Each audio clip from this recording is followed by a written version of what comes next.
महिमाननि नमूने नमूने अची न अथव पर असीं चढ़ंदासीं आशीष कजो त सुख सां सफ़र थी वञे।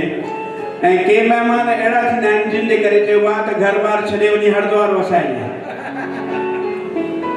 अहिड़ा महिमान कॾहिं कॾहिं करमल में अची पवंदा आहिनि त भेण जे फरमाइश ते मां कविता तव्हांजे साम्हूं पेश कयां थो। हीअ कविता एक्चुअली उल्हासनगर में हिकिड़ो शाइर रहंदो ईश्वर मुफ़लिस, अॼु खां क़रीब 60 साल पहिरीं उन कुझु सिटूं लिखियूं हुयूं। उन ई कविता खे मूं थोरो मॉडिफाई करे थोरो एक्सपांड करे पंहिंजे नमूने सां लिखियो आहे त जॾहिं कंहिंजे दर ते थो महिमान पहुचे त चङो ख़ासो घर खे थो नुक़सान पहुचे। को क़िस्मत सां कंहिं वटि अकेलो वञे थो पर जे सगुरो वञे थो त पासा भञे थो। को क़िस्मत सां कंहिं वटि अकेलो वञे थो जे सगुरो वञे थो त पासा भञे थो। आयो मुंहिंजे मामे जे साले जो सालो, मिटी माइटी ॾिसो किथे ॻोल्ही अथई, अठी पेड़ी ऊठ जी माकोड़ो मासात। आयो मुंहिंजे मामे जे साले जो सालो, चाढ़े आयो घर खे अलीगढ़ जो तालो। वठी पाण सां आयो ॾेले जो ॾेलो, माना पंहिंजो सॼो कुटुंब कबीलो गॾु वठी आयो। वठी पाण सां आयो ॾेले जो ॾेलो, चूहड़ चंदू चंद्रा चिमन चेटू चेलो। घणा थी विया? 6। सतो मां जे हंज में अठो पेट में हो, जो अचणो दुनिया में ईंदड़ ॼेठ में हो। शिकिल मेह जहिड़ी बदन जहिड़ो हाथी, मथां पाण जहिड़ा वठी आयो भाती। अचण सां चयाई कहिड़ो हाल आहे, मुंहिंजो नालो खूब लणी खुशहाल आहे। भगे ठोड़े में हेड मास्टर हुयुसि मां, विरहाङे खां पोइ आगरे में रहियुसि मां। ॿुधो हूंदो शायदि तव्हां मुंहिंजो नालो, मां आहियां मामे जे साले जो सालो।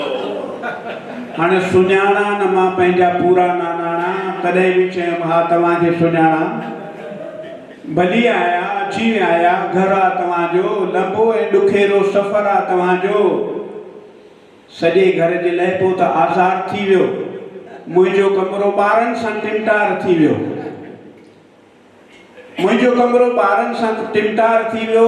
संबोसा पकोड़ा ॻीही विया मिठाइयूं, मथां चांहि ॾोघे ॾिनऊं ओघरायूं। प्लेटूं चटे पोइ चयाऊं त सुम्हो, थकल आहियूं आराम खां पोइ घुमिबो, मगर हाणे सुम्हिबो। हुआ हंध न पूरा न पूरियूं फरासियूं, इहो सोची ॾे मूंखे आयूं उबासियूं। तॾहिं बि न काके खे तिर ख़्यालु आयो, असां पंहिंजो हंधु रंधिणे में विछायो। पोइ काके जे खोंखरनि जो आवाज़ आयो, धमाकनि सां बदबू बि वारो वॼायो। रड़ियो मुंहिंजो बेबू बचायो बचायो, रड़ियो मुंहिंजो बेबू बचायो बचायो। सॼी राति काके असांखे उचायो। असुर जो वञी थोरड़ी निंड आई, सुबुह जो उथी काके मुंद जी ॿुधाई। चयाई चओ कुंवार खे चांहि काढ़े, तरे पूरियूं पापड़ पटाटा उॿारे। मानीअ सां असांखे मिठो बि या घुरबो, हुजे घर में रबड़ी या अंबनि जो मुरबो। कयो काके अहिड़ो महातंग घर खे, ख़बर हुनजी मूंखे ऐं ॿी ईश्वर खे। रहिया 4 महीना, रहिया 4 महीना, पोइ मोकल वठाऊं। वेंदे वेंदे टीवी ऐं वीडियो भॻाऊं। नवां टवाल 5 टे विहाणा खणी विया, लौंग मिर्च कारा ॿियो धाणा खणी विया। छॾियाऊं न बेबूअ जो जॉनसन पाउडर, मुंहिंजी ज़ाल जी शाल गाउन ऐं स्वेटर। दरियूं दर भॼी विया करे विया कबाड़ो, असांखे छॾियो पर उचाए विया पाड़ो। चिबी चेल थी वई, वयासूं गयासूं, निबागत जी शेवा में बीमार थियासूं। थिया हाल हीणा, मिलिया सूर बीणा, करे भीग घर जी हलिया विया कमीना। सॼे घर जी अहिड़ी त हालत कयाऊं, मोहन जे दड़े जहिड़ी सूरत कयाऊं। चयोसीं त भित सां मथा ई भञूं था, छॾे घर हर द्वार ॾेई वञूं था।